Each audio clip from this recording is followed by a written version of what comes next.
ফুটবলের উন্নয়নে অবশেষে বয়সভিত্তিক খেলোয়াড় তৈরির দিকে নজর দিচ্ছে বাফুফে।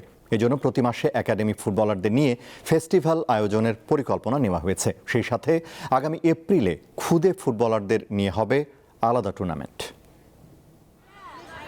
কারো চোখে স্বপ্ন হামজা হওয়ার, কেউ বা স্বপ্ন দেখেন লাল সবুজের জার্সি গায়ে দিয়ে ঠাঁই করে নেবেন বিশ্বের নামকরা ফুটবলারদের তালিকায়। সে স্বপ্নের পথে দাঁড়িয়ে বাফুফের একাডেমির 140 জন ফুটবলারের চোখে একটাই লক্ষ্য, জাতীয় দলে খেলা। প্রথমত হচ্ছে স্ট্রাগল, তো স্ট্রাগলের উপর কোনো কিছু নাই, পরিশ্রম করতে হবে।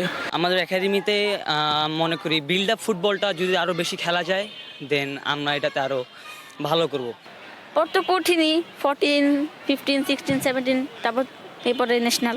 এখন দেশটা আরও উন্নতি হচ্ছে, ভালো ডেভেলপমেন্ট হচ্ছে, আর আমিও এখানে মানে প্র্যাকটিস করে অনেক ভালো উন্নতি করছি।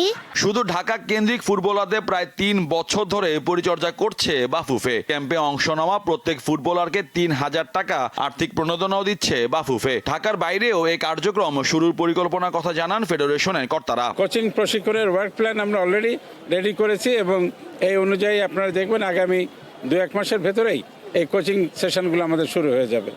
অর্থাৎ আমরা চেষ্টা করছি, সব সময় ঢাকা থেকে জেলা লেভেলে কোচ পাঠানো সম্ভবপর নাও হতে পারে। আমাদের উদ্দেশ্যটা হলো আমরা জেলা লেভেলে স্থানীয়ভাবে রিসোর্সটা ডেভেলপ করা, তখন ওটা সাস্টেনেবল হবে। হামজা, সমিত, ফাহমিদুল, কিউবা মিচেলদের মতো বাংলাদেশি বংশোদ্ভূত বিদেশি ফুটবলারদের নিয়েও এশিয়ান কাপের বাছাই পর্ব পার করা যায়নি। এখন তাই পরিকল্পনা এই খুদে ফুটবলারদেরকে ঘিরে। আমাদের দেশে একটা ফুটবলের পাইপলাইন আমাদের তৈরি করতে হবে।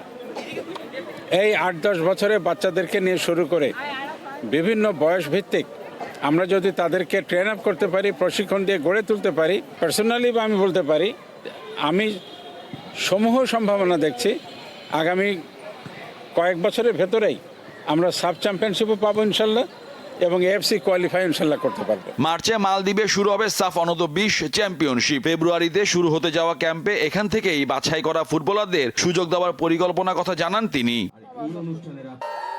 মোহাম্মদ হাসিব, দীপ্ত স্পোর্টস, ঢাকা।